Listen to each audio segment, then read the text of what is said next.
boa noite aí a todos. Então, boa noite. Deixa eu verificar aqui se meu áudio vocês estão me ouvindo e vendo.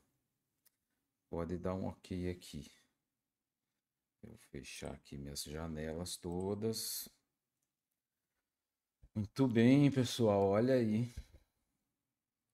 Hoje a nossa live é uma live aula e uma live também de conhecimento, entretenimento para quem gosta do assunto, né, sobre o Egito.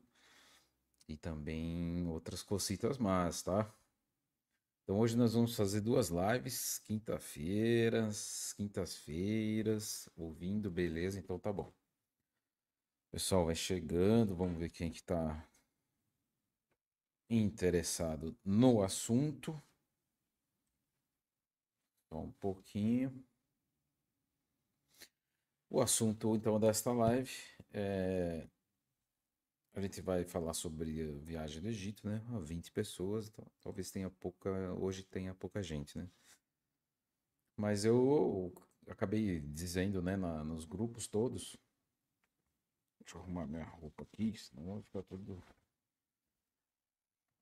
Que eu ia falar sobre os locais, os templos, né? Então não precisa assistir a live só porque né, não vai viajar comigo. Então é uma live de divulgação, mas também é uma live aula que vocês vão aprender bastante coisa.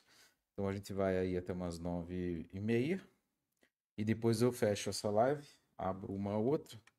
E aí eu vou falar com nossos super amigos aí, o Vitor, o Marcelo e o Bruno lá de Floripa, que eles vão fazer um super evento e eu ofereci meu canal para a gente fazer uma live e divulgar e ouvir bastante deles.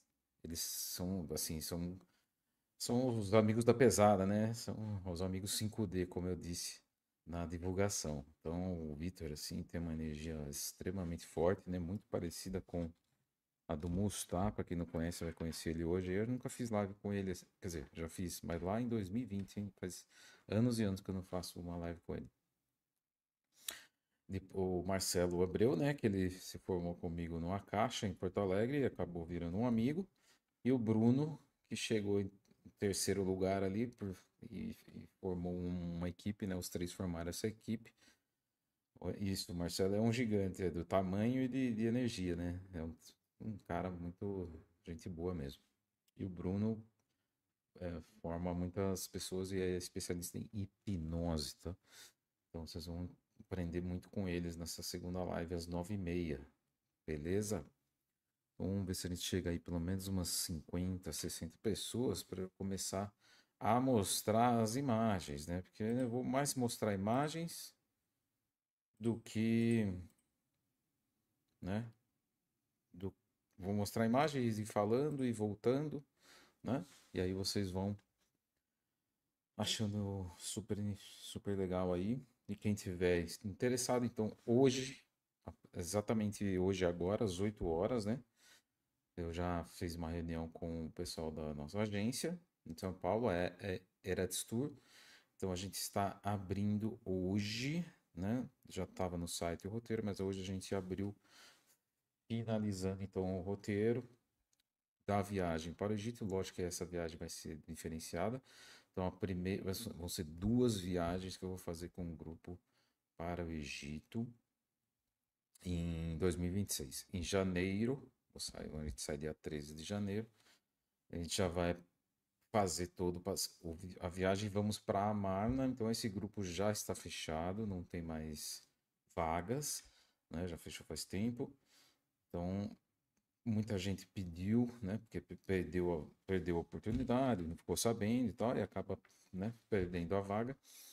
Então aí eu resolvi abrir uma outra viagem, um outro grupo para o Egito, né? Diferenciado, não igual.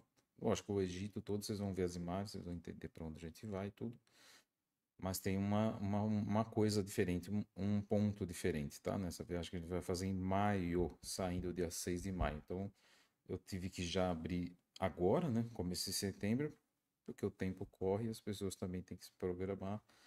Então, as reservas, tem muita gente já na lista. Amanhã, com certeza, a agência vai já entrar em contato com essas pessoas que estão na lista de espera, né? E quem vai fechar já amanhã começa, então, as reservas serem já completas.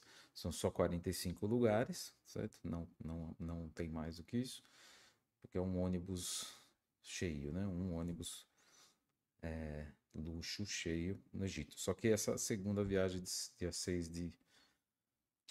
6 de maio, ao invés da gente ir para Amarna, né, que é a cidade do Mustado, Akhenaton e da Nefertiti, que eu vou mostrar fotos aqui também, que faz parte também da viagem, a gente vai para Éfeso. Então chegou finalmente o meu ponto, né, de grande importância de ir para Éfeso, onde é Éfeso, na Turquia. Né? Eu já fui para a Turquia 2 vezes, então vai ser a terceira vez que eu vou para a Turquia, só que eu nunca fui para Éfeso, a cidade de Éfeso, né? Que é a cidade onde João viveu e Maria também, principalmente Maria, né? Então, o objetivo dessa viagem para Éfeso, lógico que a gente vai passar em Istambul também, né? Vocês vão ver, vou falar bastante de Istambul, que é a capital da Turquia, né? Beirando ali o rio Bósforo, né? Um lugar maravilhoso. Muita gente não tem ideia de como a Turquia é um país diferente e maravilhoso, né? Principalmente do lado de Kayseri, né? Lá pro lado leste, né? Da Turquia, né? Mais pro oriente, né? Que é onde fica a Capadócia e tudo, mas a gente não vai dessa vez. A gente só vai para Istambul um dia, depois mais um dia até Éfeso, é um voo interno, né? E a gente vai visitar a casa de Maria. Nós vamos entrar, então, finalmente, no local que desde criança eu tenho como retrocognição. Vou levar vocês e vou, lógico, pela primeira vez na casa de Maria e também onde ela viveu junto com eh, João, né? Nesse caso, quando ele foi para Éfeso, já Maria Madalena já tinha ficado em Provence, na França, na gruta lá, né? No sul da França. Provence, onde a gente já foi também, já levou um grupo. E aí ele voltou para a Turquia, o João, né? Voltou para o Oriente, para Éfeso, né? Não existia a palavra Turquia na época, né? Mas sim, Éfeso era como se fosse a capital, né? Naquela época, né? Que depois virou Constantinopla, né? Aquela região de Istambul. Hoje a gente fala os nomes modernos, né? Mas na época era Éfeso, como se fosse a capital do Oriente ali, né? Então é lá que ele escreveu também grande parte do Apocalipse. Depois ele foi preso, né? Foi levado ali para Grécia, né? Pelos centuriões romanos. Foi levado ali para Grécia, né? E pelos nas ilhas gregas ali, do Mar Egeu, né? Principalmente naquela parte ali da região de Patmos e acabou sendo preso na região na ilha de Patmos, né? E aí nessa ilha de Patmos ele tentaram matar ele ao João. Tentaram matar ele, né? Os centuriões a mando do faraó não, desculpa, é que eu tô vendo aqui, hoje eu tô mais sozinho aqui no stream, então eu tenho que ver se tá tudo rodando aqui. Então acho que agora tá tudo ok. Vou até fechar uma página que fica piscando aqui. Pronto, agora sim. Então aí o João né, cuidou de Maria até ela subir aos céus, né? Praticamente, né? O pessoal não gosta de falar que ela morreu, mas realmente ela subiu aos céus, né? Ela transfigurou-se, né? Igual Jesus, né? Então essa casa foi a última casa que ela viveu, né? Ela viveu em alguns lugares, né? Em Nazaré, né? Ela morava em Nazaré, depois teve que fugir para o Egito, aí viveram lá no Cairo. Um dos pontos principais do Cairo que a gente vai é a casa onde Maria com José e Jesus moraram durante alguns meses, creio que cerca de 3 meses ou mais, né? Próximo às pirâmides ali, que é conhecida como o bairro Cópita, e é uma casa de pedra subterrânea. Eu esqueci de pôr essa imagem aqui no slide, mas eu vou ver se eu consigo achar aqui e eu mostro para vocês. E é no meio da cidade do Cairo, né? Então, depois dali, eles voltaram, né? Ela voltou para Nazaré, depois ali na região do Mar da Galileia, Tiberíades. A Maria também teve que peregrinar, né? Depois da crucificação. João, então, amando de Jesus, teve que cuidar dela. Teve não, né? Ele estava junto na crucificação e Jesus disse, enquanto estava sendo crucificado, né? Cuida da minha mãe, né? Como se fosse a sua, né? Não, não assim as palavras exatas, mas ele disse isso. E Maria Madalena também estava junto. Então estava João, Maria e Maria Madalena embaixo da cruz ali, né? Então João acompanhou, né, as duas, cuidou das duas, foram, né, até o sul da França pelo Mediterrâneo, né, com um barco de feluca, né, conhecida como uma feluca, saindo exatamente ali de Cesareia, né, que é um pouquinho para cima ali do Tel Aviv, né, um pouquinho para cima de Tel Aviv, né, quando a gente vai para Israel é fácil de sobe assim em Tel Aviv, né, que é no litoral, né, aí você sobe mais uns 10 quilômetros e já chega em Cesareia. Depois você sobe mais, já dá em Haifa e depois vai subindo, né, até chegar na região norte ali e indo para Galileia mais para dentro depois. Então aí eles saíram ali de Cesareia, tô dando contexto, né, o pessoal chegar também aí. Aí foram, né, beirando a margem, né, então passou ali toda aquela parte ali da Itália e tal, foi indo, Grécia, né, tudo. E chegando até o sul da França ali, onde eles tinham que se esconder dos centuriões, porque eles estavam sendo caçados pelos centuriões romanos, né? Todos os apóstolos, para quem não sabe, foram caçados e mortos cruelmente, né? E o João resistiu, né? Foi o que morreu como mais velho, com 90 ou mais, dizem até 98 anos, né? Mas ele morreu na prisão de Patmos, né? Quando ele foi capturado pelo, pelo imperador, né? Na época de Roma, que não vem ao caso falar agora, mas é aquele que a gente falou lá no Rio de Janeiro, uns 3 meses atrás, né? Ele gostava de fazer assim, né? Assim, né? E tem um cara também que faz assim, fez assim outro dia aí, quando o Trump estava sendo eleito, né? Graças a Deus, arrancaram ele ali do esquema do Trump. Então, naquela vida, esse cara era o mesmo, entendeu? Vou deixar esse enigma aí pra vocês buscarem.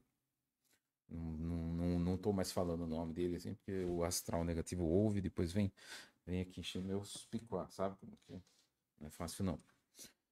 Então, aí o João sobreviveu na prisão, só que aí os centuriões, amando desse imperador, né, porque ele ia trazer a informação de Jesus Cristo, porque ele estava subindo aos céus, né, em projeção extracorpórea, né, ele estava subindo aos céus e conversando com Jesus, não uma nem duas vezes, mas algumas, né, para poder escrever o Apocalipse, tá? É,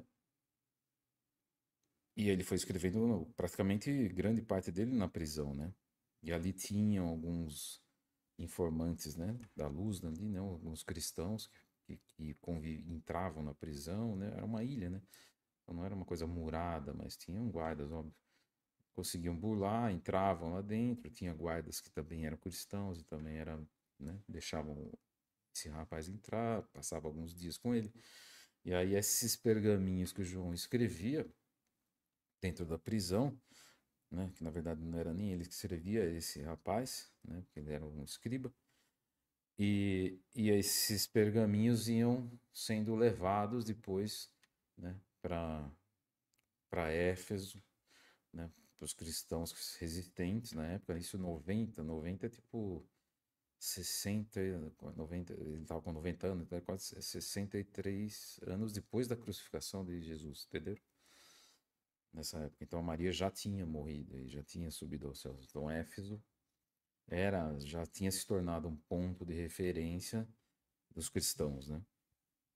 E no Apocalipse é falado, né, sobre Éfeso, uma das 7 igrejas, né?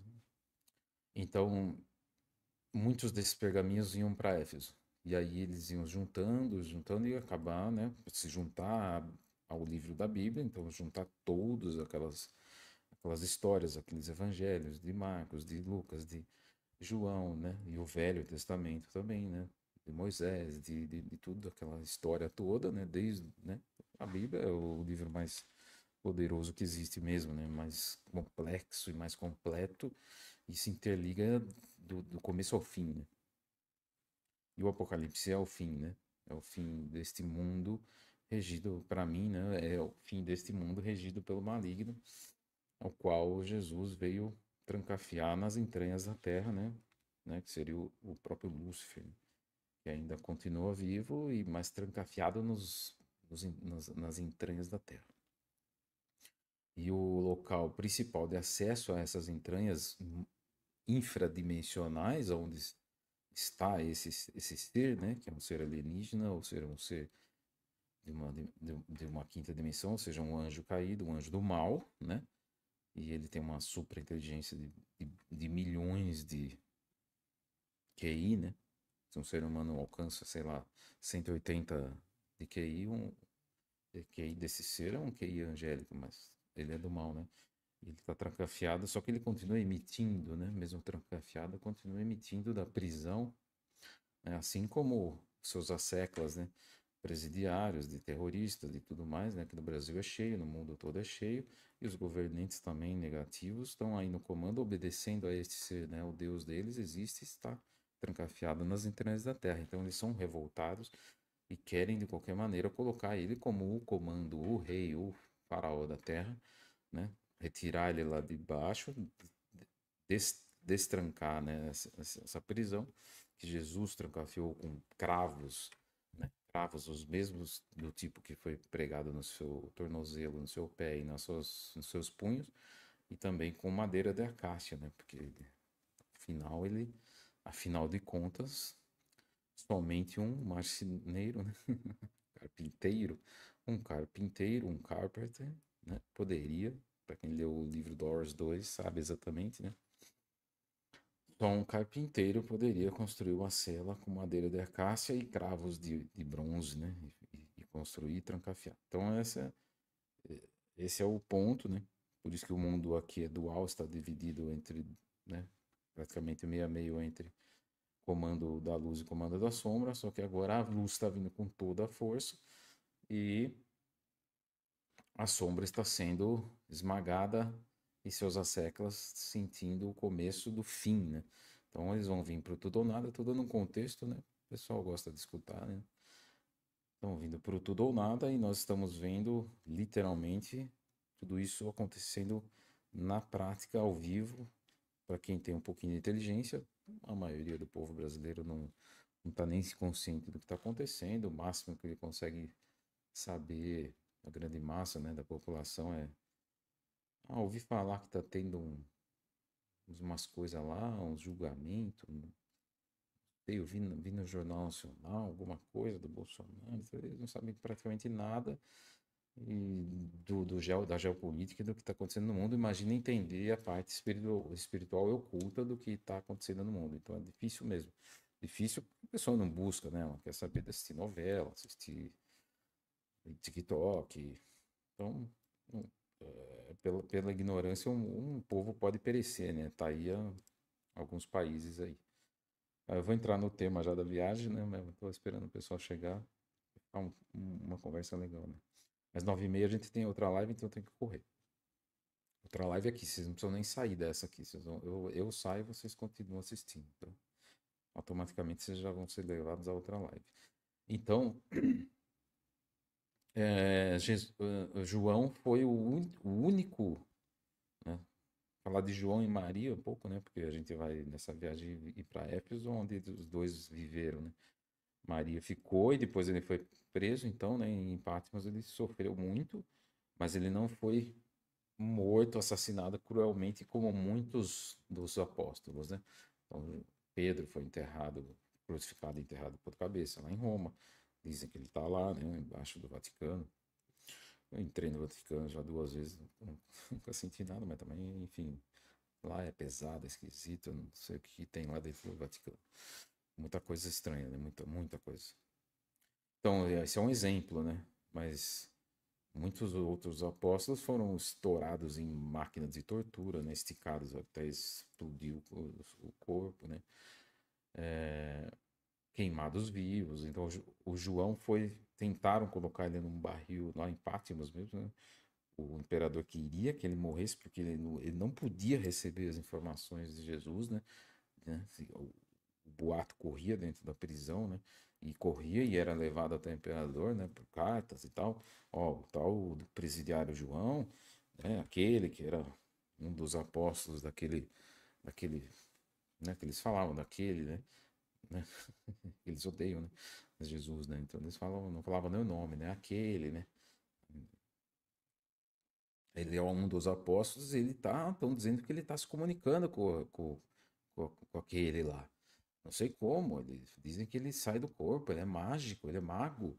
E ele sai, ele vai falar com ele e depois volta com um monte de informação do tal do rei dos judeus, o rei do mundo.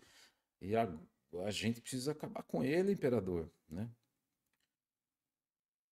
E aí o imperador fala, então mate-o, faça alguma coisa, queime, mas tem que queimar até a alma dele, porque senão ele continua ainda conversando com aquele, né, o Deus do Altíssimo deles, e ainda volta e acha outro e começa a passar informação, e esse negócio do cristianismo está começando a crescer, a gente não pode deixar.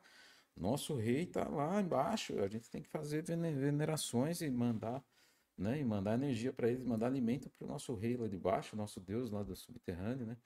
Era o paganismo na época, né? E aí mandaram, né, o imperador mandou queimar ele num barril de óleo fervente, né? De óleo de. Dizem que era óleo de baleia, né? Mas enfim, tentaram colocar, jogaram ele dentro lá e não aconteceu nada, não queimou, não aconteceu nada. Era para fritar o João, né? Coitado do João. Mas Jesus o protegeu, né? Então esse é um caso conhecido aí. E aí ele continuou preso e, na ilha e conseguiu puxar o Apocalipse, trouxe o Apocalipse virou uma coisa real e hoje está na Bíblia justamente por causa dele, né? E desse escriba, e tinha também uma moça, né? Recomendo assistir o filme O Apocalipse de João, acho que tem agora, está disponível no YouTube, no Netflix, na Amazon Prime. Apocalipse de João, quem não assistiu vai entender tudo, tá? Vai entender realmente tudo. É muito parecido com ele, o Richard Harris, né? Aquele ator super famoso, já morreu, né? Mas ele tá muito parecido com o quadro. Tá bom? Beleza? Então vamos. O volume tá baixo? Caramba, sério mesmo? E agora? Aumentei aqui o volume. Não estou escutando nada. Digam para mim. Digam para mim se vocês estão me ouvindo. Senão é aí eu, né? Senão deve ser o seu volume aí, João. Escrevam aqui para mim nos comentários. Please, please. Som ótimo. Mais alguém? Só para confirmar. Mais alguém? Agora eu vou começar a trazer as imagens aí. Agora aumentou. Ah, tá. Acho que estava abaixo aqui, né? Oh, meu Deus. Tudo bem, né? Mas agora. Olha o tamanho do microfone. Se vocês não ouvirem, meu Deus do céu. Mas estava baixo aqui, não, baixo. Baixo não, estava no médio. Tá bom, então, maravilhoso, melhorou. Ótimo. Ai, meu Deus, odeio quando o som fica baixo. Então, eu vou passar aqui. O meu site está fora do ar hoje, essa semana, né? A plataforma está sempre tirando do ar esse horário. E hoje, nesse horário, antes de começar a live, ele ficou fora do ar. Então, para quem vai querer ver o roteiro completo, os valores, aquelas coisas todas, se não conseguir acessar o site, vai aparecer aquele erro na tela. É a plataforma do Wix, né? Que é onde fica hospedado. Tá tendo problemas aí desde a semana passada. Então, esse horário, eu acho que eles ficam em manutenção. Então, não fiquem preocupados. Ah, não tem nada, o site não entra, porque o link está aqui embaixo, tá? Do roteiro da viagem, tá tudo. É... Está normal, tá? Agora melhorou. Ah, meu Deus. Então, ele volta daqui a 11 horas da noite, tá voltando por esse horário. Se não voltar hoje, volta amanhã, né? O que a gente pode fazer, né? Mas ouçam aqui a live, assistam, depois vocês vão olhar roteiro, essas coisas, para quem está interessado, né? Para quem não vai viajar, só presta atenção, aprende umas coisas legais, né? Umas coisas bem interessantes. Essa viagem em si, então a gente vai ficar 13 dias, né? Praticamente 9 dias no Egito e o resto na Turquia, tá? Saída 6 de maio de 2026. Beleza? Vamos lá então, as imagens. Deixa eu colocar aí o maiorzinho aqui. Aqui tá errado, né? Porque eu arrumei agora, a reunião foi agora, então a saída não é 1º de maio, é 6 de maio, tá? Aqui é a nossa operadora aqui em São Paulo, né? Eretz Tour, da nossa querida Mineuza. Ela também faz os grupos de viagem para a Aline de Israel. Uma pessoa muito legal, gente fina demais. A gente já fez live com ela também. Mineuza, judia, mora lá em Jerusalém, opa, na Galileia, né? E também em São Paulo. Então, uma agência muito legal, tô adorando trabalhar com eles. Tá? Tá aí um telefone fixo, né? Para quem gosta de ligar, né? Geralmente pessoas mais velhas gostam de ligar, falar. O site deles é eretstour.com.br, também dá para entrar, né? Se quiser olhar. E na página do meu site tem os atendentes oficiais, tá? Que vão trabalhar com o nosso grupo para fazer essas reservas e tal. São 4 pessoas. A Val, o Flávio, não deu tempo de eu colocar o nome dos outros aqui. A Esther, esqueci o nome da outra. Eu vou até pegar, que ela não tem agora aqui. Enfim, depois eu tenho o nome deles lá. Então tem a Val, o Flávio, a Esther, tem mais uma pessoa. 4 pessoas para vocês chamarem no WhatsApp, eu mandar e-mail, então tá bem fácil de conversar com eles, tá? Pode mandar hoje à noite se quiser, já amanhã eles começam a falar com vocês, tá? Agora tá mais alto, e aí eu tô mais perto do microfone. Já tá tudo maravilha. Deixa eu ver se tem como. Bom, não vou arrumar nada que senão cai aqui. Então, essa viagem, ela tá muito baseada. Opa, acho que a Renata tá entrando. Alguma informação específica para mim? Não, tá. Pensei que estava dando algum problema, te chamaram. Então, é, praticamente essa viagem ela tá baseada nesse livro, né, que eu publiquei em 2008, virou best-seller, né, A Era de Ouro da Humanidade. Para quem leu, hoje eu recebi um depoimento de um grande empresário, né, um cara muito inteligente mesmo, me mandou uns áudios dizendo que esse livro mudou a vida dele em 2010 e 11. E, cara, mano, a gente não imagina onde chegam, né, os livros que a gente escreve,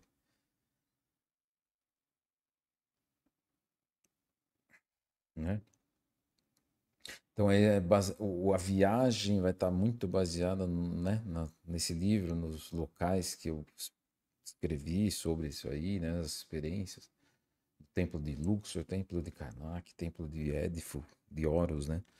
Principalmente o Templo de Dendera, que é o zodíaco egípcio, onde a gente, né, se baseou para escrever sobre a Era de Ouro da Humanidade, que na verdade é a passagem do sistema solar dentro do zodíaco egípcio, né? E entrando na região da Era de Peixes, né? Que é essa próxima fatia das 12 fatias da pizza do cosmos, né? Da Via Láctea. E aí a gente escreveu muito completo esse livro aí, tá? Lógico que tem disponível no nosso site, para quem tem interesse, busca lá que vocês encontram. Então a viagem é baseada praticamente nos pontos desse livro, né? Nas vivências desse livro, A Era de Ouro da Humanidade. Então tá aí, ó, vamos começar pelos pontos. Quem não vai viajar, fica aí que vocês vão aprender. E quem vai viajar vai se preparando para ver essas cenas aí, né? Esses lugares, né? Para quem nunca foi pro Oriente, é muito diferente, né? Um mundo completamente diferente. Parece que é um outro planeta que você chega, né? Quando eu fui a primeira vez, em 2008, né? Justamente para completar esse livro aí, com Ademar Ramos, você chega no Cairo hoje eu tô acostumado, né? Já a 10ª viagem vai ser, essa aí acho que vai ser a 11ª já. Então, lógico, a gente se acostuma, né? Mas a primeira vez quando você chega no aeroporto, você vê todo mundo de turbante, e as mulheres, né, com burca fechada, né? Totalmente fechadas. Aí você anda pela rua, é uma confusão. A Cairo é uma cidade complexa, totalmente complexa. Ela não tem semáforo. São, eu acho que 18 milhões de habitantes. Ela é sem fim, você sobrevoa ela, não acaba nunca. E é tudo construção assim, né? Cor de terra, né? Cor de areia. Não existe muita cor, né? Os prédios são todos sem cor, né? As casas, é tudo muito diferente, assim, né? E aí você chega num lugar, no meio, quando você tá, né? O aeroporto é longe das pirâmides, quando você começa a chegar perto da região das pirâmides aí você visualiza meio assim, né?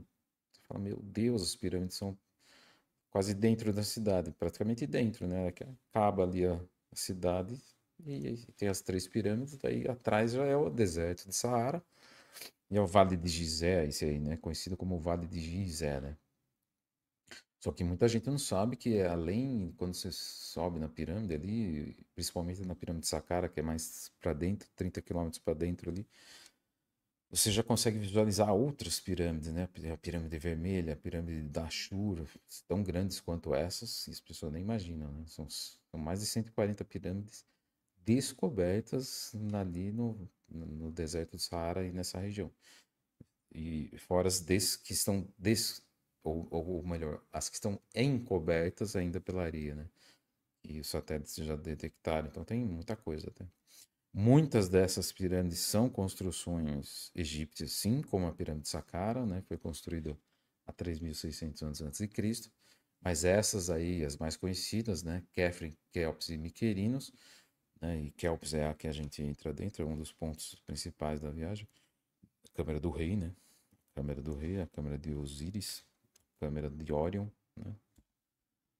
E essas três pirâmides são Atlantes, né? Deixa eu só ver o que me mandaram aqui, peraí. Tá, nada especial.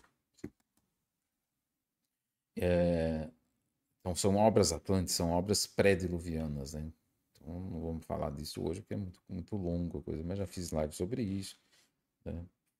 Fiz uma entrevista de umas 3 horas, 3 horas e meia, né? No podcast Paranormal Experience, falando sobre isso, né? Sobre os Atlantes, sobre as pirâmides, sobre o que tem dentro. Então procura, digita no YouTube, para quem tem interesse. Carlos Torres, né? Paranormal Experience, que é o podcast lá do A Lei do Guru. E eu fiz essa última, né? Acho que foi agora esse ano ainda, né? Quando teve aquele negócio da descoberta daqueles pilares embaixo da pirâmide. Ninguém mais fala disso, né? O mundo tá meio assim, né? Uma semana só fala daquele assunto e depois enfia na gaveta, nem lembra mais. Mas tem esse programa gravado, eu fiz questão de gravar porque as pessoas terem esses conhecimentos. Então tem muita imagem, muita explicação. Embaixo das pirâmides o que tem, embaixo da esfinge o que tem, o livro dos mortos, a conexão com a pirâmide de Saqqara, Imhotep. E essa semana eu achei um quadro aqui na minha casa que estava escondido ou guardado, né? De Imhotep. Quem quiser conhecer o Imhotep, a... que não tem nada a ver com aquele filme que fizeram lá da múmia, tá? O Imhotep, ele tinha 1,50 m, então não tinha nada de gigantesco. Mas ele era o grande, o 3 vezes grande, né? E a reencarnação de Tote, depois ele reencarnou na Grécia também como Hermes, Hermes ou Hermes Trismegistro, né?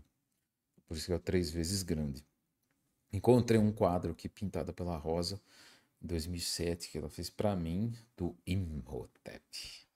Então não me deixem aqui ó, no chat aqui, não me deixem fechar a live sem mostrar para vocês o Imhotep, desenho real dele, né? Porque não tem desenho dele, imagem dele, não tem hieróglifo dele, não existe desenho, não existe papiro, não existe nada. Só a única coisa que existe dele é uma estatuazinha pequena de 6 centímetros que está no museu lá do Cairo, né? Só isso, mais nada. Então ela conseguiu captar a imagem do Imhotep. Eu vou mostrar para vocês no final, beleza? Então tá aí, né, as três grandes pirâmides. Então a cidade ela acaba aí, né? A margem aqui E o ônibus, o hotel que a gente fica, geralmente é bem próximo aí. Não dá para ir a pé, porque parece perto, mas não é, né? Mas são alguns, um quilômetro, dois, talvez. Então as pirâmides estão aí, né? Então é Kelps, Kefren e Miquerinos, que é a antena, é a conexão, é a aliança do céu com a terra total, né? Dentro da pirâmide de Keops, o que tinha era a Arca da Aliança. Então viajar comigo não tem nada a ver com viajar com CVC ou e vai lá para tirar foto e fazer joinha, essas coisas, né? Vocês vão lá para entrar nos lugares sagrados de conexão total com o reino dos céus, né? Que as pirâmides, né, por mais que as pessoas tenham dogmas religiosos e tudo, quando você fala do Egito, escola de mistérios do Antigo Egito, o pessoal já treme, já para de seguir, fala, ai meu Deus, ele tem um olho de ouro tatuado aqui, ele é da sombra, ele é mago negro. As pessoas têm muito dogmas, não sabem que a essência toda, né, de todo o conhecimento veio do Egito. Moisés era um sumo sacerdote egípcio, né? Ele era o braço direito do Meneptah, e ele tirou a Arca da Aliança da Grande Pirâmide, porque ele sabia trabalhar com a energia da pirâmide. Então, assim, tudo veio do Egito. A estrela de Davi é um símbolo egípcio, né? A pirâmide para cima, a pirâmide para baixo, forma estrela, né? Tem aqui uma pirâmide para cima, que na verdade é a escola de mistérios de Imhotep, né? Que está embaixo é igual que está em cima, para manifestar os milagres de uma única coisa. Isso aqui é exatamente as pirâmides. As três pirâmides de Gizé, na verdade, são as pirâmides da Terra, né? Que estão aqui no planeta Terra. E as pirâmides que estão lá acima é Órion, né? Que na verdade é as três estrelas no céu, né? Que é um espelho perfeito conectado com as pirâmides, né? Isso muita gente já ouviu falar, né? History Channel, então tanta gente já falou. Quando eu lancei meu livro, pouca gente falava sobre isso, né? Então, as três pirâmides, né? Kefren, Keops e Miquerinos é uma conexão de infradimensional direta de conexão com o céu, com o reino dos céus, né? Então, Mintaka, Aunilan e Aunitaka, que são as estrelas, né? A ponta da constelação de Órion, porque a constelação de Órion tem mais de 1.100 estrelas. Estrelas, tá? Não planetas. E esse é o reino dos céus, né? O reino é um reino de mais de 1.100 estrelas, né? Na verdade, são 1.111 estrelas, né? E as três pirâmides são três dessas 1.111, certo? É a ponta da constelação, porque a constelação ela é meio piramidal assim, né?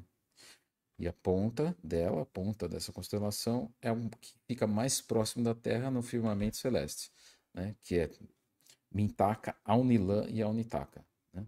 Mintaka é a pequenininha, a estrela menor das Três Marias, né? Quando eu falo Órion, é Três Marias, né? Quando eu falo Sirius, é a estrela mais azul que fica abaixo das Três Marias. Então, reino dos céus é no céu, né? Não é nas nuvens, senão seria o reino das nuvens, né? Então, Jesus falou 800 vezes, os apóstolos, Jesus e tudo, né? A palavra eu vim do reino dos céus, o reino dos céus, o nosso reino dos céus, Pai nosso que está nos céus, santificado seja o vosso nome, venha a nós o vosso reino. Então, assim, o pessoal fica só no dogma, nas palavras, nem entende que existe um reino que criou tudo isso, que mantém tudo isso, e coordena tudo isso, e gera tudo isso, regenera tudo isso, continua gerando e regenerando, só que nós perdemos um pouco o contato direto que tinha na época dos Atlantes. O contato era direto. Eles construíram as três pirâmides como se fosse um contato direto com o reino dos céus. E esse contato era feito através da Câmara do Rei, que fica em Quéops, né? Na pirâmide de Quéops, que é essa aí do centro, né? E a Câmara do Rei, que não é tumba de Quéops, coisa nenhuma. Sempre que eu vou lá, eu entro lá e faço a conexão dentro da tumba dele, que não é tumba, o pessoal assusta. Ele deitou dentro. Ali que é a conexão total, né? Onde estava a Arca da Aliança, né? Não vamos ficar falando disso, que senão é uma aula que não acaba hoje. Mas é isso, né? Então a conexão com o reino de cima, né? Então Jesus, ou melhor, Maria, José e Jesus, quando foram para o Egito, eles ficaram mais para dentro aqui, né? Centro do Cairo aí, coisa de 6 ou 7 quilômetros numa linha reta, né? Na época não tinha cidade do Cairo, né? Era só um vilarejo, assim. E ó, lógico que eles foram dentro da pirâmide, eu tenho absoluta certeza, mas nem a própria pirâmides está na Bíblia, né? uma coisa muito, muito louca, né? Foram para o Egito, mas não fala da pirâmide, né? Mas a pirâmide já existia, lógico, muito antes. A pirâmides foram construídas 80 mil antes, 80 mil anos antes de Cristo. Ou seja, o dilúvio foi 12.900 antes de Cristo, então foi 68 mil anos antes do dilúvio, né? Então ela era uma máquina quântica de produzir energia, taquiônica, ela era uma conexão direta com o reino dos céus e ela tinha como objetivo, né, também guardar um artefato que era a bateria dessa grande usina cosmoelétrica, que era a Arca da Aliança, que para mim, lógico que foi Moisés que tirou, e tirou ela dali e fugiu, né, do Egito, junto com os 40 mil escravos hebreus, né, descendentes diretos de Isaac, né, e Jacó, filhos, filhos de Abraão, né, Isaac, filho de Abraão, e Jacó, filho de Isaac, né, o Jacob, né, e esses 40 mil hebreus eram os descendentes dessas 12 tribos que surgiram de Isaac e Jacó, né, e se tornaram escravos, né, porque nas guerras foram ficando fracos e foram sendo dominados pelos seus irmãos, né, os filhos de Ismael, que também era filho de Abraão, né? Então, se tornaram escravos e Moisés os libertou, né? Então, como ele era o sumo sacerdote, ele foi colocado dentro do templo, né? Dentro do templo de Mênfis, que ficava aí uns 20 quilômetros para baixo aí das pirâmides. E ali em Mênfis, ele decidiu tirar ali a Arca da Aliança, que senão o Menemptah, que era um mago negro, que era o faraó da época, né? Ia tomar conta da Arca da Aliança e você imagina, né? Ia ser o próprio Lúcifer comandando com a energia da Arca da Aliança. A Arca da Aliança não é a aliança dos Estados Unidos com a Rússia, nem, nem a aliança da França com a Inglaterra, é a aliança do céu com a terra. Por isso que se chama Arca da Aliança, a aliança do céu com a terra. Então ela estava dentro das pirâmides, que é a conexão do céu com a terra, o reino dos céus com a terra. Então, as pessoas têm muito dogma e elas não querem entender isso porque elas têm medo, né? Porque os pastores não deixam falar isso, os padres muito menos, que nem padre, então nem imagina, não chega nem perto dessas informações, né?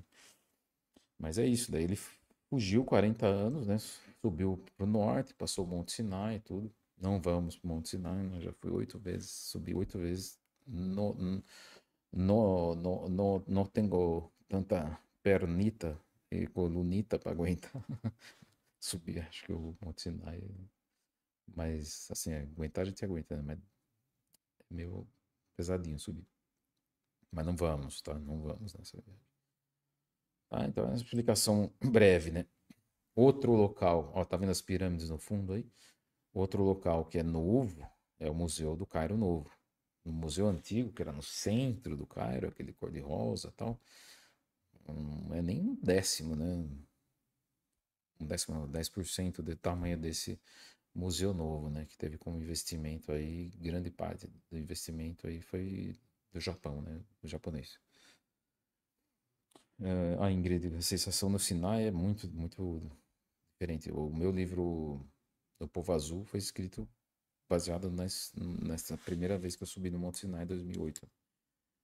Então ali encontrei um beduíno com cajado, mas não era um beduíno, na verdade era um ancião e era um espírito, não era uma pessoa, né? Ele subiu comigo a madrugada inteira, Monte Sinai. Depois, de repente, ele sumiu e, enfim, aí tem que ler o livro, né? Uma história muito doida, muito legal também. Depois eu descobri quem ele era, né? Ele falou, na oitava vez que você subir aqui, quando eu tava subindo a primeira vez pro Monte Sinai, né? E aí ele subiu de madrugada, eu não entendia o que estava acontecendo. Eu subi sozinho, eu fiz questão de subir sozinho, né? Em conexão total, em estado meditativo, né? Aí esse ancião se aproximou, me deu esse cajado, minha mão ficou velha e tal. Um monte de coisa aconteceu. Aí no final, antes dele sumir, ele só falou na minha mente, assim, né? Eu tava já lá no topo, né? Onde Moisés tem uma casinha lá, né? Uma casinha, não, uma igrejinha lá em cima, né? Onde Moisés recebeu a tábua dos 10 mandamentos, enfim, né? É, e aí ele disse, né? Aí que eu percebi que era um ser extrafísico, né? Era um mentor, né? Ele disse: Você vai.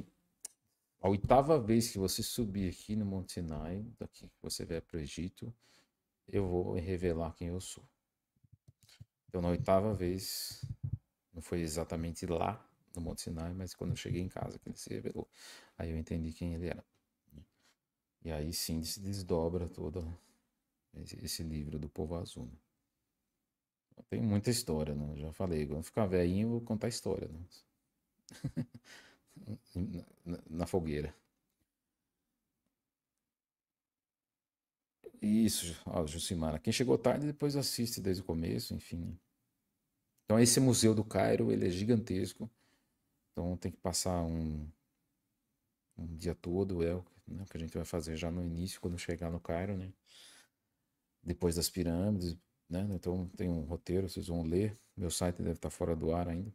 Mas depois vocês leem o roteiro e vê direitinho, tá? Então aí o que que é mais importante de ver e entender aí dentro do museu? Você não dá para você ver tudo, né? Só para quem vai ficar dias para estudar, aí consegue ver tudo, né? Nem dá, você fica maluco, né? Que quando era lá no antigo, eram dois andares. Embaixo tinham as múmias, no subterrâneo tinham as múmias, né? De vários faraós, de vários sacerdotes conhecidos e tal. Ramsés VI, Ramsés II. Aí, então, tudo aí agora, né? Só que a parte mais importante desse museu, que é o que a gente vai visitar mais, né? Vamos focar nisso, né? Vamos ver as coisas, mas vamos focar nisso, né? O grupo todo e tal, o guia, né? Falando português, né? Eu sempre contrato um guia falando português, né? Sim, o site está fora do ar, né? Ele volta. Ah, está no ar? Voltou? Ah, então o site voltou. Pronto. Quem quiser depois entrar no link aqui embaixo para ver o roteiro todo, valores e tudo, já voltou no ar.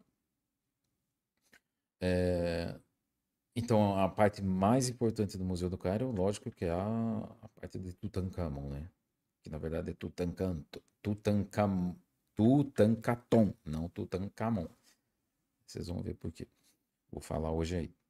E então aí uma grande parte do museu é do Tutankhamon, que é o filho de Akhenaton, né?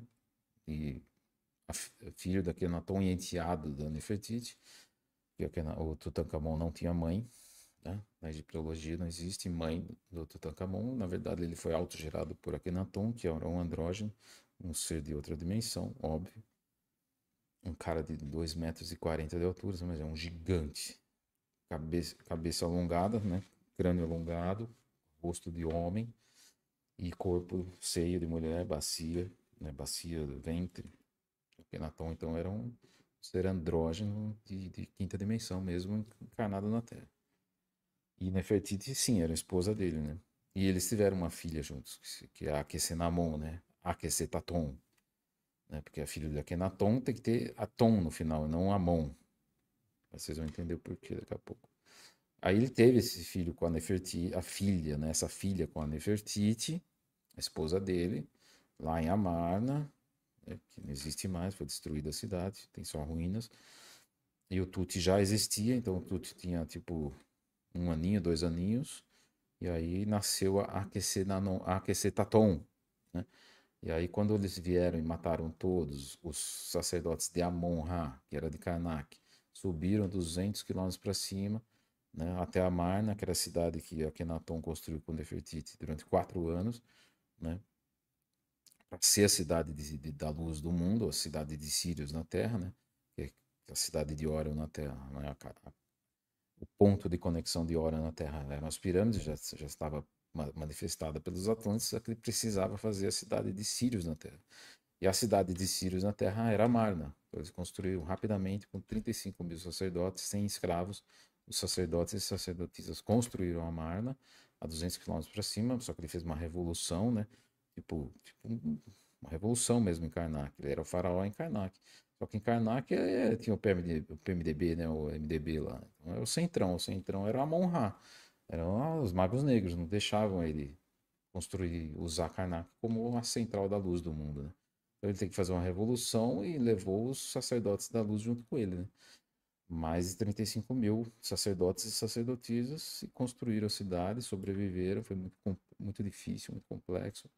Mas depois de 4 anos, esses Amon-Rás foram lá, né, com os escravos, soldados e tudo, fizeram um genocídio, mataram todos, inclusive Nefertiti, inclusive Akhenaton, crucificaram, botaram ele em praça pública em Karnak, dentro do templo de Karnak, tem até hoje, né, um Akhenaton crucificado, né, uma estátua de pedra lá, que fizeram a estátua, né, para mostrar para todos que viessem depois deles, 1400 a.C., isso, soubessem que se falar da luz aqui, vier com esse negócio de quinto reino, de tudo isso, esses conhecimentos do bem, do amor e isso, da energia, da frequência, da fonte, do Deus Atom, que é que é a fonte, né, que tudo sustenta, que é o, né, não dá para falar tudo aqui, mas enfim, vier com essas conversas assim aqui, nós vamos crucificar em praça pública e vamos matar. Jesus mesmo fizeram a mesma coisa, né? Exatamente. E como Jesus, Akhenaton também subiu aos céus, ele não morreu, né? Ele transfigurou-se. Então não existe a múmia de Akhenaton, nunca vão encontrar. A única múmia que não encontraram até hoje foi a dele e a da Nefertiti. A Nefertiti, na verdade, está do lado da tumba do Tut, que vocês vão ver a foto aqui.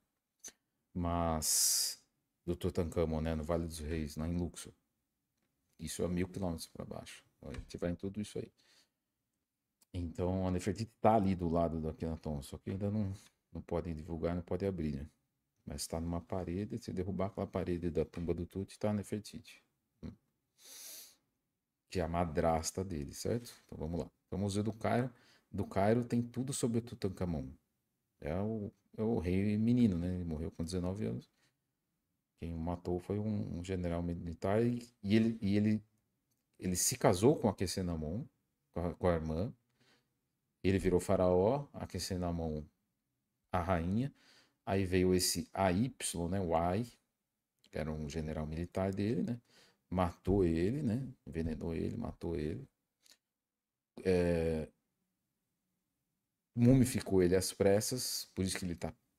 A múmia dele tá preta, queimada, como se fosse carvão. De tanto sal, né? Que colocaram ali, de tanto açafrão, sal. Queimaram, é como você pegar sal grosso e mergulhar uma carne no sal grosso, você passa depois de um mês ela tá preta, né? Ela resseca e queima, né? Segura um sal grosso na mão para você ver um pouco de tempo, quase queimar a sua mão. Então eles mumificavam com várias coisas, né? E o sal era o principal, né? E a múmia tá lá na tumba até hoje e a gente vai chegar pertinho dela, a menos de 30 centímetros do Tuti, o menino rei. Tá? Então ele casou com a Quecenamon e o Ai matou ele e casou com a Quecenamon. Esse é o golpe, esse é o golpe verdadeiro. Matou o Tuti e ficou com a esposa. Esse é o golpe, hein? Esse é o golpe. É como se o Lula matasse o Bolsonaro e casasse com a Michelle, entendeu? É meio que isso. Você vê o, o grau da coisa. Ficou com a esposa dele. Desculpa a comparação, mas é relevante. Parecida. Então aí a gente vai ficar ali 2 dias no Cairo, né? Pirâmides e tudo. Vamos no bairro Copta, né? Vamos no bairro Copta ver a cidade, a casa onde Jesus, Maria e José viveram. Aí a gente vai no museu, depois a gente desce de avião, aí tem que embarcar no avião. Então a gente vai fazer muitos voos internos, tá? Uma viagem meio um pouco corridinha, mas é legal.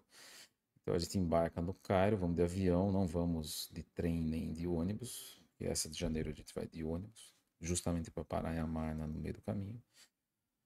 1.000 quilômetros, né? Então a gente vai de avião, uma horinha de voo, Cairo, Luxor, tá? Que é sul do Egito. E aí a gente vai conhecer o templo de Luxor. Então, quem vai comigo, a gente vai passar um curso que eu tenho aí para vocês assistirem, para entenderem mais sobre os templos, mas já vou indicando para vocês quem vai viajar comigo, principalmente, quem não vai também, assistir o documentário O Olho de Horus. Vai no YouTube e põe O Olho de Horus. Vai ter lá um documentário de 7 horas do Fernando Malcolm, um cara muito 10. Ele é colombiano, mas ele fez uma descrição detalhadíssima, perfeita, né? Ou ler o meu livro, né? Se quiser, o Era de Ouro também vai entender, mas assistir o documentário é mais fácil para você ver visualmente, né? Depois você lê o livro se quiser. E aí você vai entender cada templo, como ele era construído, como ele era na época, porque eles estão todos meio que quebrados, né? Eles não têm teto, eles não têm muito, eles estão todos meio quebrados. As entradas geralmente são perfeitas, mas depois o resto é tudo já ruínas, e tal, mas não dá para ver, entender eles como eram inteiros, né? Mas esse documentário, O Olho de Ouro, vocês vão entender todos os templos, principalmente o de Kom que é especial, nós vamos, lógico, né? Só que é um templo pesado, a gente tem que fazer uma preparação no navio antes de descer no templo. O templo de Kom, que é o templo de Soulbeck, que é o templo do como na linguagem de hoje, é o templo de Satã, tá? Então ali tem o templo de Satã, mas ele é dividido, é o templo da dualidade, né? Vocês vão ver já. Então cada templo, vocês vão assistindo esse documentário O Olho de Ouro, vocês vão chegar lá com outra visão, óbvio, né? Vocês vão chegar lá, o que que é isso? Templo de Luxor. O que que é Templo de Luxor, Carlos? Eu nunca ouvi falar. Hum, cara, assiste antes de viajar comigo, pelo menos, né? Não dá pra ficar dando aulas sobre isso, porque eu já falei muito, né? Muito disso em muitos anos. Então, mas a gente vai fornecer um curso meu também, gratuito, se vocês quiserem.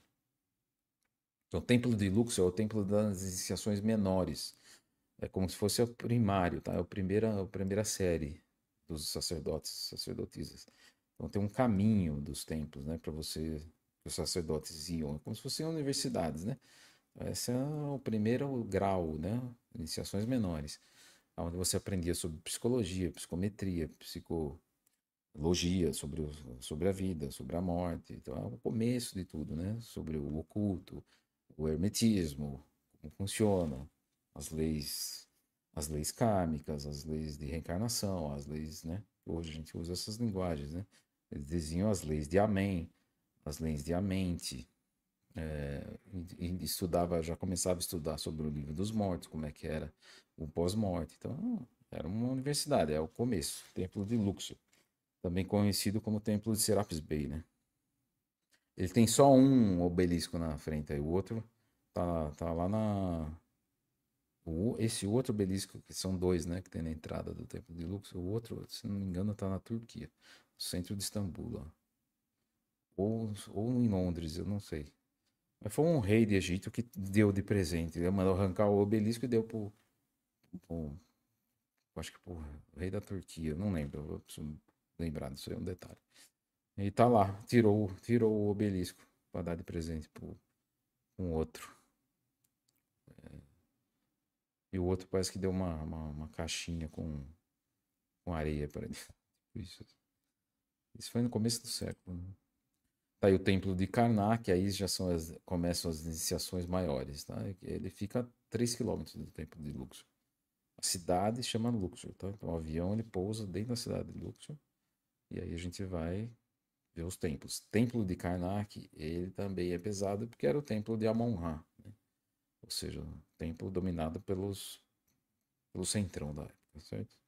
Eles adoravam Amon-Ra, que na verdade era só uma estátua. Eles não admitiam adorar o Deus do Altíssimo, ou Osíris, ou Orion, ou o que o Akhenaton ensinava, né? Eles queriam adorar só as coisas profanas e mundanas, né? Então controlavam tudo e todos, escravizavam. O Templo de Karnak ele teve muitas dinastias. Praticamente todas as dinastias egípcias viveram dentro de Karnak, todos os faraós, né? É como se fosse a Brasília, é o Washington DC, né? do, do Antigo Egito. Então esse templo é gigantesco, ele tem tipo 2 quilômetros de profundidade e 1 quilômetro de largura. Então você. E esse ponto principal do templo de Karnak, que eu gosto de levar o grupo, é no Lago da Consciência. É o Lago da Consciência. Geralmente a gente vai no pôr do sol, né? E é onde os sacerdotes e sacerdotisas aprendiam a se desdobrar, ou seja, sair fora do corpo. Aí você saía fora do corpo durante o sol, o cair do sol, né? E durante toda a noite eles ficavam treinando, saíam do corpo, iam para o outro lado, usavam a água como veículo de condução eletromagnética, né? E aí flutuavam em estado etérico, iam até a outra margem, falavam com o outro sacerdote que estava do outro lado. O outro sacerdote escrevia algumas coisas num papiro, aí ele voltava e o sumo sacerdote, daí, quando ele voltava do corpo, né, o sumo sacerdote perguntava o que que ele escreveu lá. Aí ele falava, eu fui até lá, né, flutuando em estado em etérico, ele escreveu Eti aqui pa eti atonra, por exemplo. Aí ele ia lá, chamava o sacerdote, deixa eu ver o que você escreveu. Ah, então você saiu, então aí é isso aí. Aí depois aprendiam psicometria, né? Então, no outro lado, eles faziam isso. Não só isso, faziam muita coisa. Mas era nesse lago que aconteciam as coisas, né? Os treinamentos. E aí, era psicometria, por exemplo, também treinava aí, né? O sacerdote pegava e falava, tá, pega isso aqui que é meu, né? Esse é meu amuleto. Ele pegava o amuleto do outro sacerdote, ou sacerdotisa. Geralmente aí era sacerdote, tá? Sacerdotisas ficavam mais no templo de Isis. A gente também vai. E aí segurava um amuleto do sacerdote, ia do outro lado, fazia conexão telepática. E aí ele entrava no campo do outro lado, com o sacerdote do outro lado, que estava do outro lado do lago, entrava em conexão e pegava todo o campo dele. E, Aí o sumo sacerdote, que era o professor, falava, o que que você captou dele? Ah, eu captei que ele está com problema com a esposa, eu captei que o filho dele está doente, ele está triste, isso, aquilo, e ele está com doença, ele está com dor, ele está com tuberculose, e tal, tal, tal. É isso aí mesmo, ele confirmava. Então isso se chama psicometria, quando você pega um objeto de alguém e entra no campo da pessoa. São ensinamentos maravilhosos. Templo de Karnak, tá? No fundo dessa imagem vocês conseguem ver umas montanhas, né, do outro lado. Na verdade, tem o rio Nilo, atrás desse templo tem o rio Nilo, e lá atrás, aquelas montanhas é na outra margem do rio Nilo. Essas montanhas é o Vale dos Reis, aonde todos os faraós eram enterrados nas suas tumbas. São mais de 68 tumbas que dá para entrar e visitar e ver como que eram as tumbas. É o lugar mais enigmático e maluco que existe, né?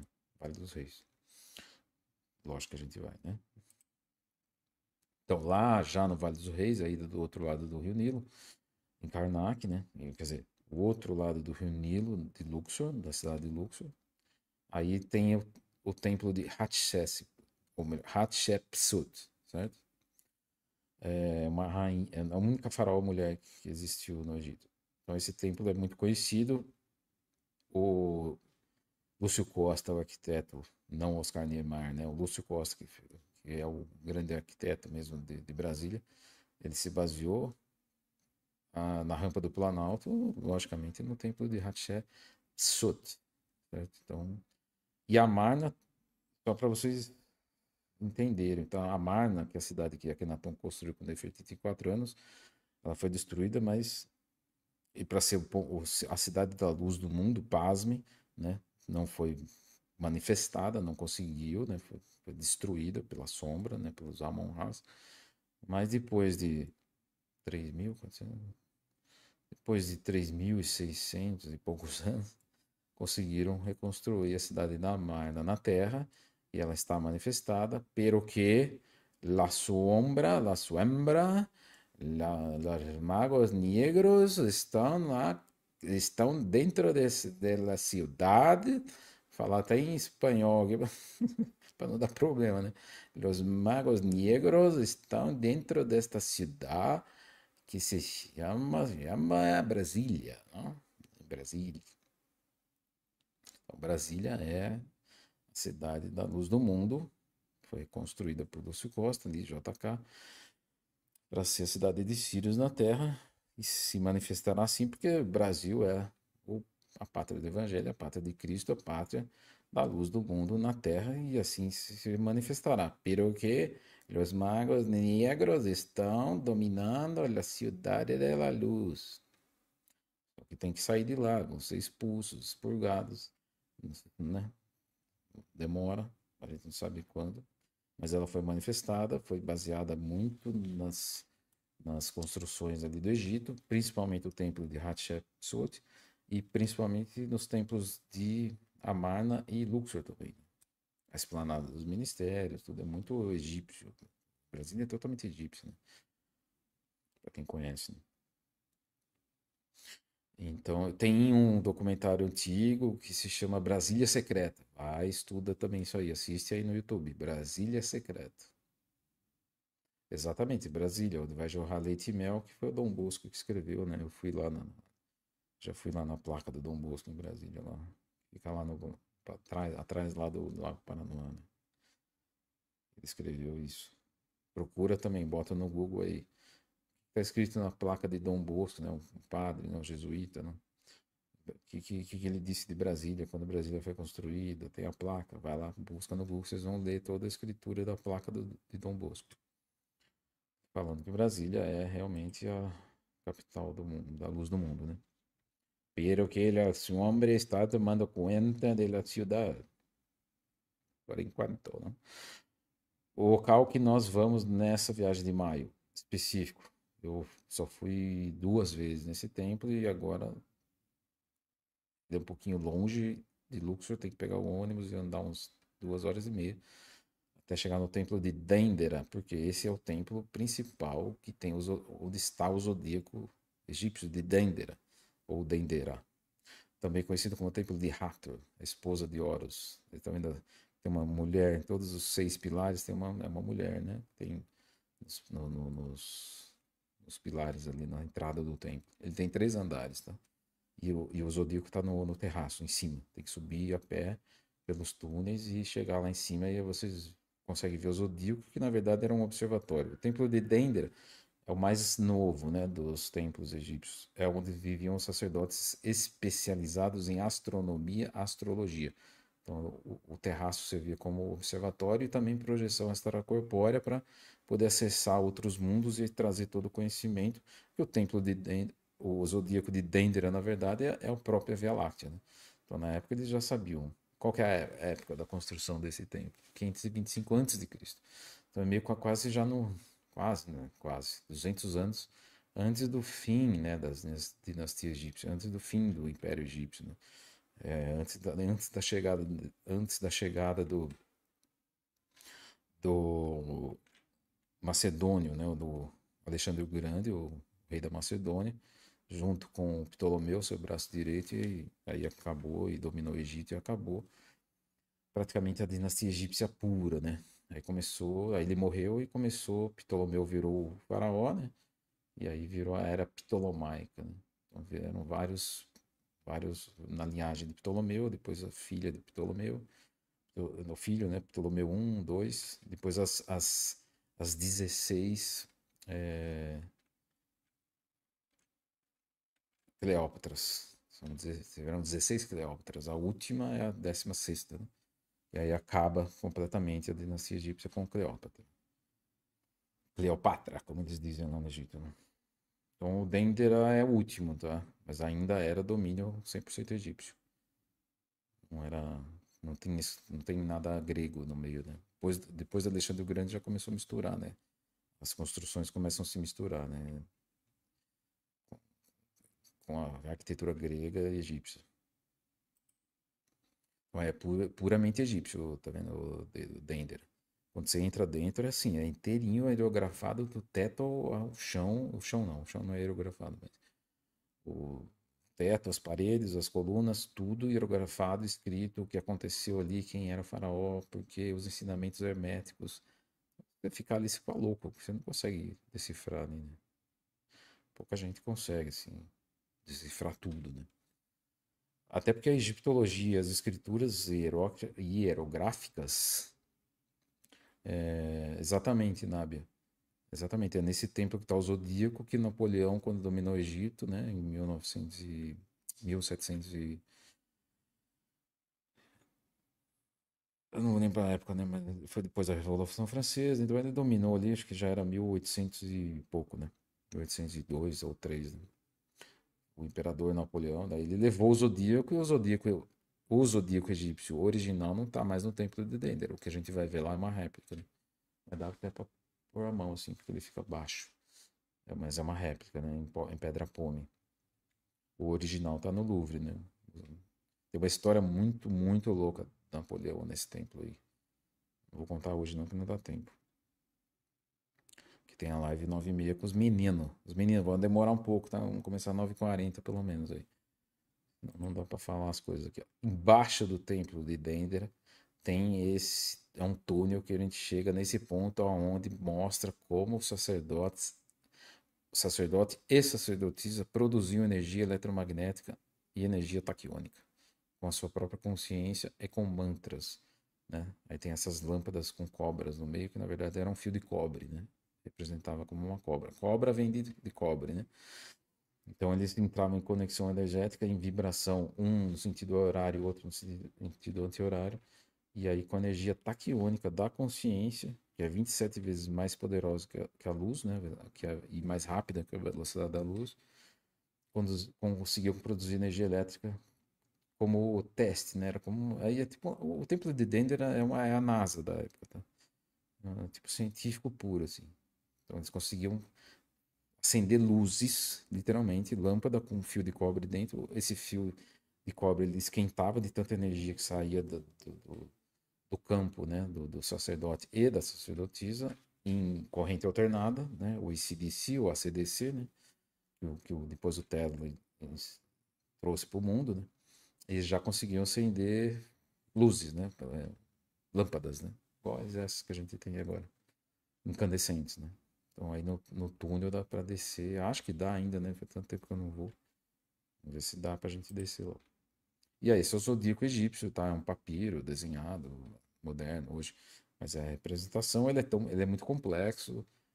Assistam o documentário O Olho de Horus ou leiam o meu livro para entender todos os arquétipos que tem aí, né? São arquétipos, né? São animais. Tem um leão, tem um escorpião, tem um carneiro, tem um touro, né? Tem tudo aí. Tem uma anta no meio do zodíaco, uma anta segurando um negócio.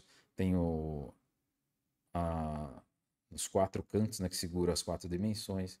Tem a rainha Maat, que é o arquétipo, né, do mundo das quatro dimensões. Então, assim, o Zodíaco é um negócio gigantesco e violento. Na verdade, é a própria Via Láctea, tá? Tem que ler meu livro, vai ter que estudar um pouco, e quem tá começando. Não é fácil, não. Não é fácil assim, né? Não é uma coisa que você lê e entende. Linguagem hermética e conhecimento hermético, ou seja, fechado, lacrado, e a pessoa que está na boletolândia só pensa em TikTok e comida e diversão, entrar num mundo hermético de conhecimentos profundos, a pessoa fica doida, ela pira, né? Tem que ir aos poucos. Tá aí o Vale dos Reis, né? Os dois colossos de Menon. Quando você chega nos Vales dos Reis, aí você vê a imponência que era o, o Império Egípcio, né? 3.000 anos de Império, né? Os Estados Unidos tem 70 anos de Império, né? Imagina, Roma teve 300 anos de Império. Egito teve 3.000 anos de Império, né? Império, no caso, mundial, né? Espiritual mundial. Né? Tiveram muitos magos negros, sim, muitos faraós magos negros, mas Akhenaton e Nefertiti e Imhotep são os principais, né? Tutmés são os da luz, né? Principalmente Akhenaton e Nefertiti são os principais. E Imhotep. Não deixem me esquecer de mostrar o quadro de Imhotep para vocês. Aí é para quem vai querer fazer um passeiozinho de balão, tem que acordar 4 horas da manhã. Eu é que não vou, mas muita gente vai querer ir. Aí a tumba do Tutankhamon, que não era Tutankhamon, era Tutankhaton, que é filho de Akhenaton. 1922, quem descobriu a tumba de Tutankhamon, e hoje é a descoberta mais valiosa do mundo até hoje, arqueológica, ninguém ultrapassou ainda o Howard Carter, 1922, foto dentro da tumba do Tutankhamon, abrindo o sarcófago, né?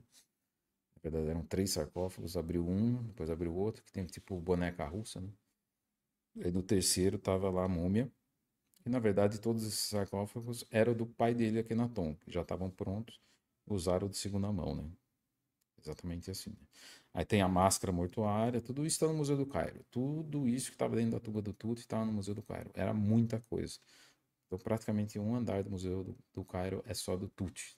Desde o chinelo dele, desde a sandália que ele usava, até o anel, até a pulseira, o colar, até só a múmia que não, que a múmia tá lá na tumba, e a gente vai ver ela de frente. Todo o resto tá lá, né? A biga, a carroça que ele usava, a carruagem, né? As armas, as roupas, que tem ainda, né? Tudo, tudo. Tá tudo no Museu do Cairo. Tá, essa é a tumba onde foi encontrado, né? Foi encontrada exatamente assim, né? Então tem uma caixa de granito vermelha, aí depois um sarcófago, aí, aí abre esse sarcófago, tem outro, aí abre esse outro, tem um outro menor, depois abre esse outro menor, tem uma máscara mortuária, aí tira a máscara mortuária de ouro, né? E aí tá o Tut, o anel Atlântico no dedo, assim. Essa parede que tá aí, que atrás dessa parede que é onde tá Nefertiti, né? Ainda não foi revelado, então. Tá aí uma imagem do Tut, né? Que é do filme Tut. Não sei onde tem esse filme pra assistir, é muito bom, né? Uma série de 3 capítulos, mas não acha mais. Vê se vocês acham aí. Tut, T-U-T. Procura aí. Série Tut. Então ele era assim, né? Tipo um meninão assim. Filho de Akenaton. Filho de Akenaton. Olha a cobra no centro, na cabeça dele. Iniciado, grau 33. Coluna, grau 33. Vértebra 33 ativada, pineal desperta completamente. Então tem que entender tudo sobre o registro acástico para entender o TUT, né? E tá aí a múmia, eu vou passar rapidinho, porque senão você. Não, vou deixar, vai. Essa é a múmia do Tutankhaton. Tá vendo que eu escrevi diferente lá em cima? Múmia do Tutankhaton. Tut, descendente do seu tataravô, né? Tutmés. Né? Depois, Ankh, detentor da chave da vida. Ankh. O que é Ankh? Ankh é essa chave. Isso eu tenho aqui. Ankh. Chave Ankh. Chave de Osíris. Chave do reino dos céus. Chave de Órion. Então ele era um adorador e conhecedor dos segredos do reino dos céus e detentor da chave da vida eterna, a chave do reino dos céus. Ankh. Entendeu? Tut, Ankh, Atom, ou seja, filho de Atom, adorador a Atom, sol central da Via Láctea. Esse é o nome correto dele. Depois que o pai dele foi morto, e a madrasta dele também, né? Aí os Amon-Rás pegaram, falaram, tá, vamos deixar ele faraó, porque senão a gente vai. Vamos ter a ira dos deuses pra cima da gente, então vamos manter esse faraó um tempo, depois a gente mata ele, né? Mas ele não vai ser chamado Tutankhaton, aqui não, né? É mais ou menos a mesma referência que eu dei, aquela, deu uma referência atual, né? É a mesma coisa que eu não vou falar, né? Misturar as coisas. Mas é isso, né? O filho do rei aqui, vamos mudar o nome, Tutankhamon. Tá, ele é Tut, descendente do tataravô dele, detentor da chave da vida, beleza, ele é mesmo, tá bom, ele é filho daquele um lá, do Kenaton, né? O oso dele lá. É, é meio assim que eles falavam. Mas, assim, adorador a Atom, não. Aqui nós somos adorador a Amon. Amon-Ra. Uma estatuazinha lá que eles tinham lá. Tipo que nem o Maduro fala que ama lá as coisas deles lá. Então aqui não tem esse negócio de Atom, não.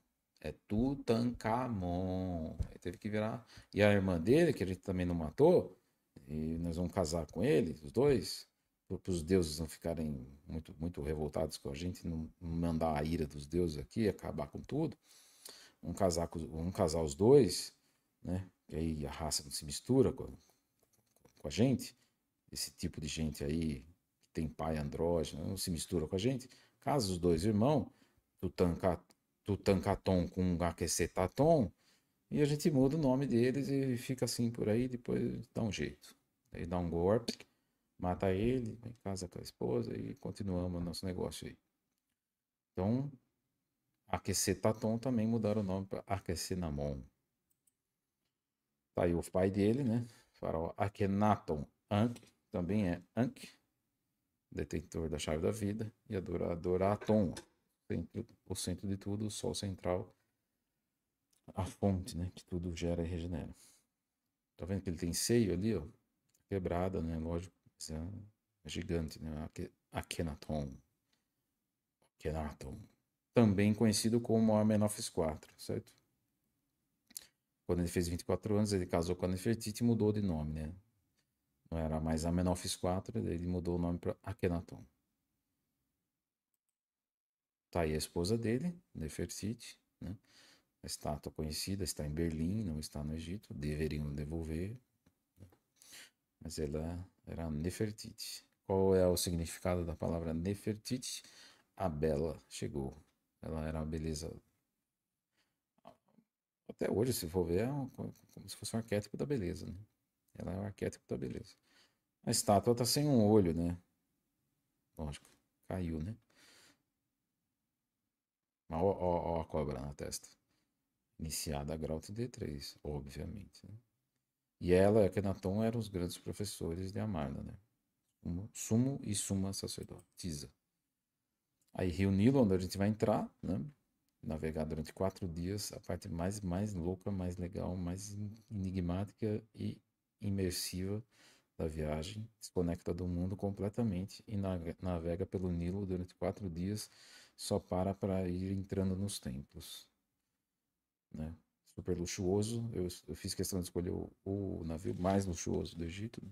do Nilo, que é esse daí. Aí o quarto, né?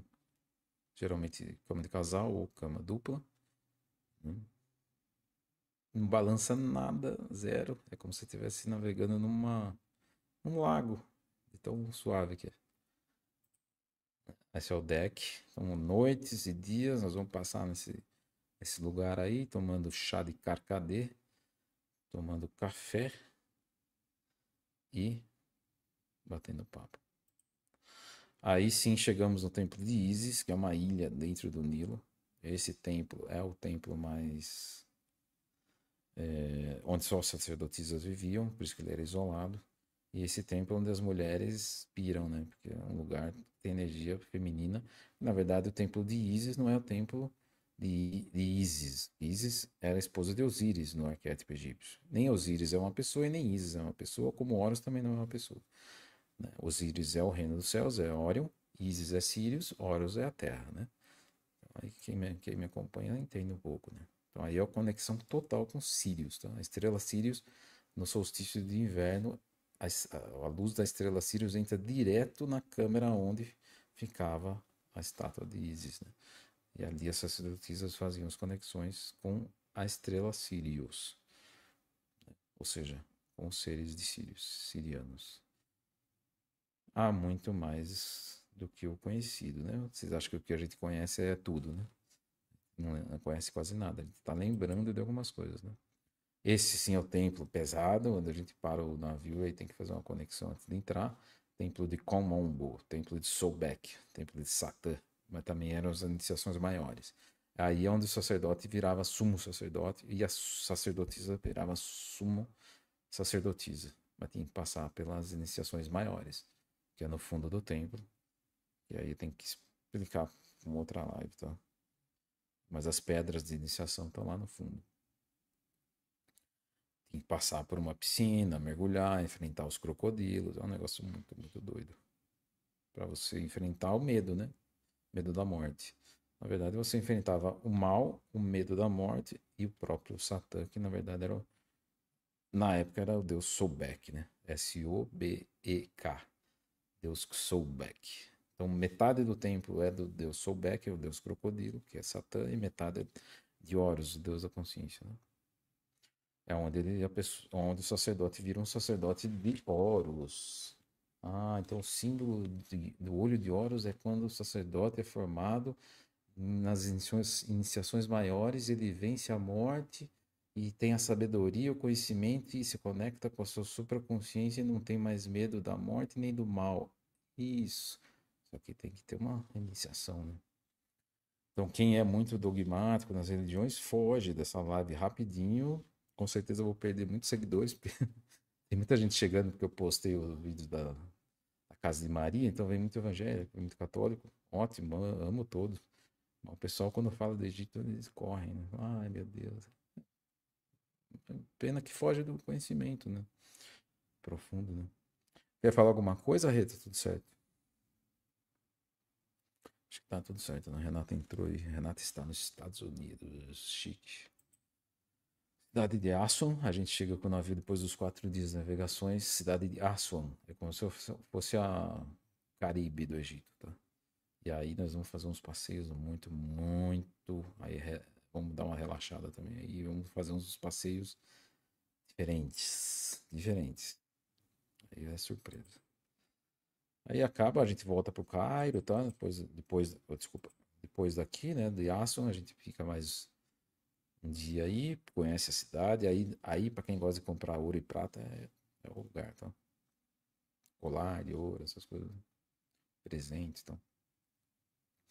E aí dá para nadar no Nilo. Aí a gente nada nesse Nilo aí. A água do Nilo é escura, como se fosse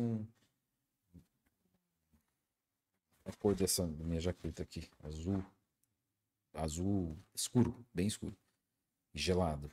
Mas é legal nadar nele. Tem crocodilo? Tem, mas nesse lugar que a gente nada não tem. Fiquem tranquilos. Crocodilo mesmo, né? Falam cocodrilos. Cocodrilos. Não, Carlos, não pode entrar nessa água, Carlos. Tem cocodrilos aí, Carlos.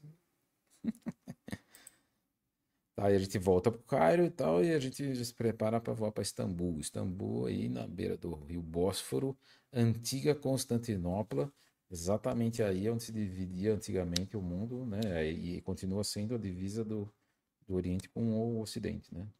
Hoje é Istambul, que é onde tem essa mesquita azul aí, que é a coisa mais linda do mundo.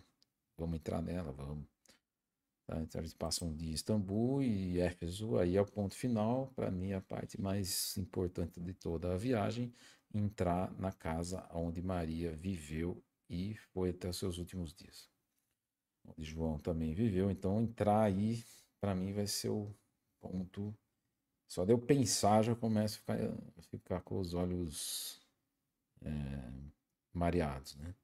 Então esse ponto aí acho que com o grupo a gente vai falar exatamente o que vai acontecer ali, a gente não sabe, a gente faz umas vivências, né, durante a viagem, preparações. São locais que a gente vai entrar que vai despertar coisas em vocês que vocês não voltam a mesma pessoa, né? Impossível, não tem como. Não é uma viagem de passeio, eu acho que é também, né? Mas é uma viagem iniciática, assim, não tem como voltar a mesma pessoa. Volta melhor, lógico, né? Então aí, vamos deixar a imagem dela um pouco. Tem que pegar uma aguinha aí para poder seguir na segunda live. Maria, é ela que nós vamos encontrar, pelo menos a energia dela, né? Ah, o quadro de Imhotep, é verdade, já vou pegar lá.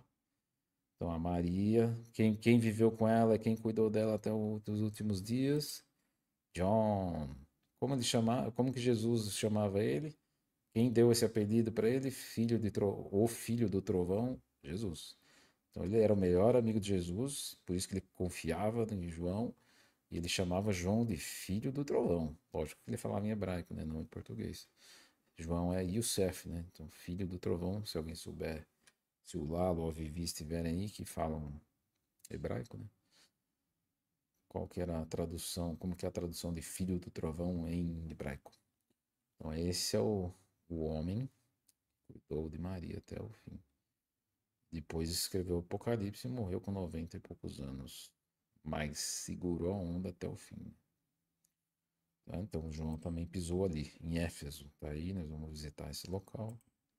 Éfeso, as ruínas de Éfeso. Então tem que fazer um voo interno, tá? Tem que fazer um voo interno a Éfeso, Istambul. E então, tem que voar também, porque não é perto. É tipo que nem São Paulo, Porto Alegre, assim, sabe? De distância. Beleza, gente? Então aí, quem quiser, roteiro tá aqui embaixo. Entra, olha, entra em contato com a agência. A Mineusa e o Rafa, né, o filho, são muito, muito legais. Só que vocês vão falar com os atendentes, são muitos, né? 4 estão reservados para o nosso grupo. 4 atendentes, a Val, o Flávio. Agora voltou o meu coisa, deixa eu ver o nome. É... Peraí. Onde que tá a Mineus aqui? Deixa eu achar a Mineus aqui. Mineusa, o nome dela é diferente porque ela é judia, né? Mineusa, então aqui o nome. Então, ó, os 4 atendentes que vocês vão falar lá na agência para quem vai querer viajar. Os valores estão lá, estão aqui no site, nesse link aqui, valor, forma de pagamento, dá para parcelar, óbvio. Tem várias formas, tem até a opção boleto também, então. Ali tem as regrinhas de como fazer pagamento por boleto e tal. Vamos voar de British Airways, tá? Não é Hellmann's Airways, que é Hellmann's Airways você vai fazer uma viagem na maionese e não volta. Piadinha de tiozão, mas não podia deixar de passar. Vamos voar de British Airways, ou seja, não tem voo direto para o Egito, nós vamos fazer escala em Londres. Faz escala em Londres, vai de Londres, Cairo. Depois, dentro do Cairo, a gente voa Egyptian Air, Egyptian Air, né? Avião brasileiro, Embraer. Avião fabricado pela Embraer, né? Egyptian Air. Aí depois os voos dentro da Turquia vão ser Turkish Air, tá? Então os atendentes oficiais lá, nossos, vocês podem falar com a Ana no meu site da página tem tudo, tá? Então é a Val, o Flávio, a Ana e a Esther, tá? Com 4 atendentes, todos muito maravilhosos, tá? Data da viagem 6 de maio, tá? Janeiro a gente vai também, mas tá cheia, já não tem mais vaga. Então, acho que é isso, né? Deixa eu pegar o quadro do Imhotep. Peraí.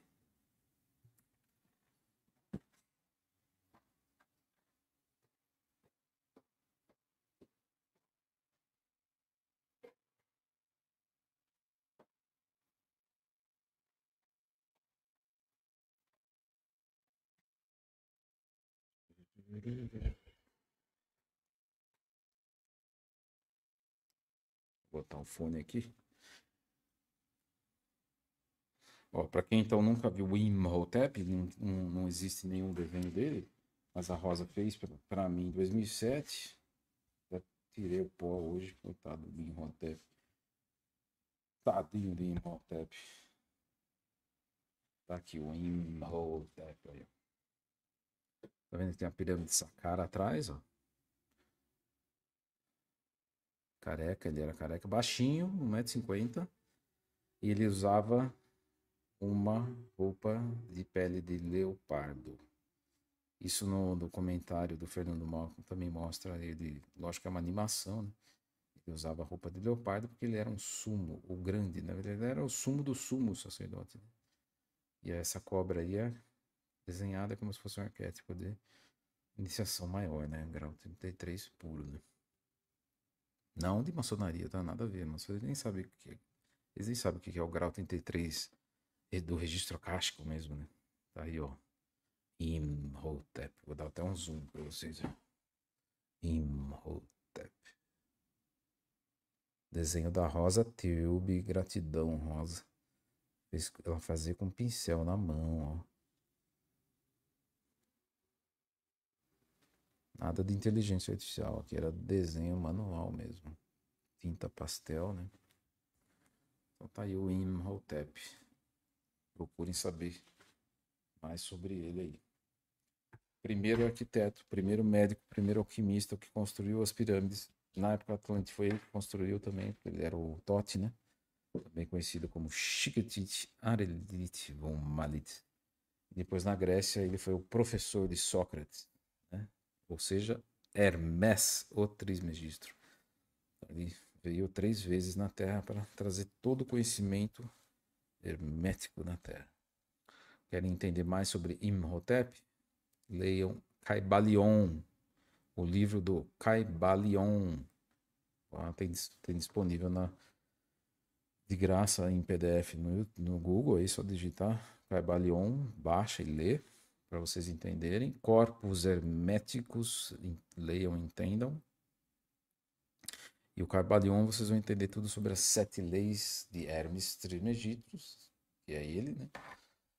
Por isso que se chama lei herméticas, as 7 leis que gerenciam o mundo invisível. Beleza? Então vamos nos despedir com Imhotep.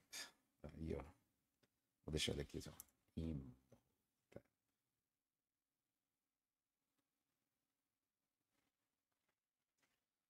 É isso aí.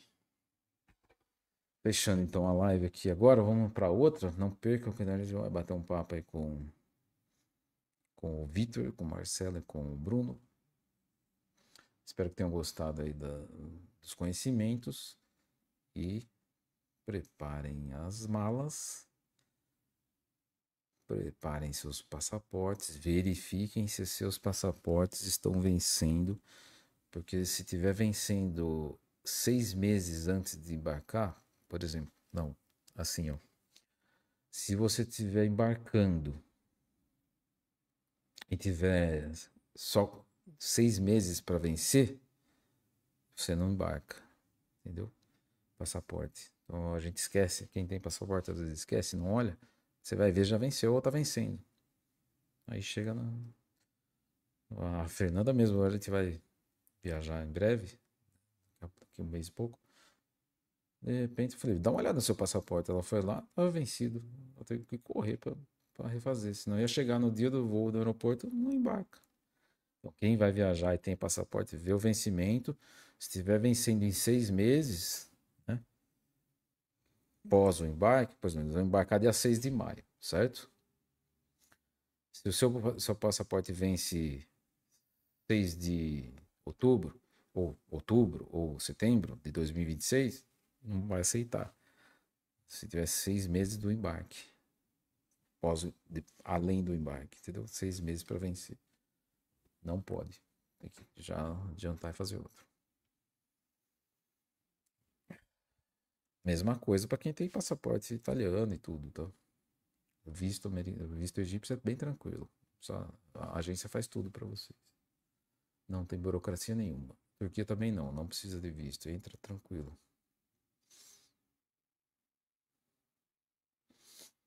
A Olga tá pedindo, depois se puder, coloque todas as informações dos filmes, documentários que você falou.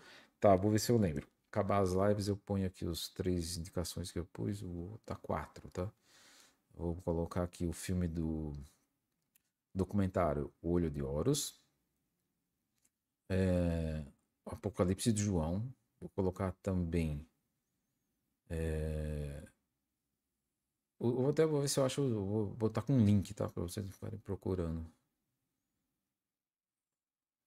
Qual outro? Conexão Atlante, que vai falar das pirâmides e dos Atlantes. Um documentário também, do Fernando Malcolm. Tem mais um que eu indiquei para vocês. Ah, sim, a história do Três Vezes Grande, que é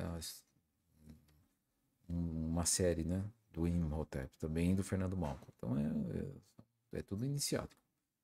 São documentários iniciáticos, não é? Ah, do Tuti, sim, Ingrid. Boa, boa. Tuti. Tuti vocês vão ter que achar, eu não sei onde tem. Tuti. É muito legal. Eu não sei porque sumiram com esse seriado aí. Valeu, gente. Então vou fechar e já vou entrar na outra, tá? Fiquem aí e continuem comigo.